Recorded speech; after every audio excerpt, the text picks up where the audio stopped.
Нью-Йорктогу кофе түйүндөрүнөн тартып, Токиодогу оюнчук дүкөндөрүнө, эми болсо Лондондогу Оксфорд көчөсүндөгү алдыңкы флагман дүкөндөргө чейин келип, кытайлык брендтер дүйнөгө жайылууда. Молли Ти чайы болгону 4 жыл мурун Шэньчжэнь шаарында негизделген. Азыр анын дүйнө жүзү боюнча 2000ден ашуун дүкөнү бар. Бул Молли Ти компаниясынын Кытайдан тышкаркы эң ири филиалдарынын бири. Ал дал ушул Сингапурда жайгашкан. Түрдүү маданиятка бай, сатып алуу мүмкүнчүлүгү жогору керектөөчүлөр жана буга чейин эле бул жерде жайгашкан дүйнөлүк брендтер сингапурдук кытайлык компаниялар үчүн сыноо аянтчасына айланткан. Эгер бул жерде ийгиликке жетсең, анда дүйнөнүн калган бөлүгү да эшигин ачат. Дүйнөдөгү эң ири хотпот ресторандар тармагы дал ушундай кылган. Учурда Хайдилау компаниясынын 14 өлкөдө 1300ден ашуун рестораны бар. Компания өзүнүн ийгилигин күчтүү жеткирүү чынжыры, туруктуулук жана картарларды тейлөөгө өзгөчө көңүл буруу менен байланыштырат. Чет өлкөлөрдөгү ресторандар эми иммигранттардын эмес, брендтик ресторан деңгээлине жетти.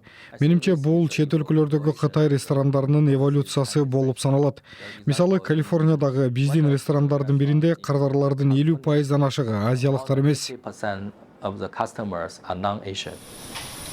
Көп жылдар бою батыштын брендтери менен иштөө кытайлык компанияларга өз алдынча дүйнөлүк брендтерди жасоого мүмкүнчүлүк түзгөн. Соңку жылдагы эң ири маданий феномендердин бири лабубу курчактары болду. Соц тармактар кытайлык брендтердин дүйнөлүк деңгээлге жетишин кантип тездете аларын көрсөтө алды. Минисо ийгиликтүү брендтин дагы бир мисалы. Анын дүкөндөрү 110 өлкөдө бар жана ал балдарга арналган тасмалардагы белгилүү каармандар менен лицензиялык келишимге ээ. Керектөөчүлөр бренд кайсы өлкөдөн чыкканына анча деле маани бербейт. Алар көбүнчө соода кылуу тажрыйбасына көбүрөөк көңүл бурушат. Продукциянын дизайны жагабы, ал баасына татыктуубу, ушундай жактарын карашат. Кытайда жасалган жаңы муундагы продукциялар арышын андан ары таштоодо. Аны электр унааларынан көрсө болот.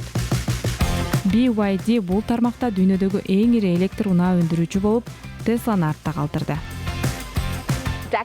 Ондогон жылдар мурун кытайлык брендтер көбүнчө арзан дегенди билдирчү. Бирок азыр BYD сыяктуу брендтердин продукциясын карасак, бул өтө жогорку сапатта. Ошону менен бирге алар муну эмоционалдык жактан айкалыштырып, жергиликтүү табитке да ылайыкташтырып жатышат.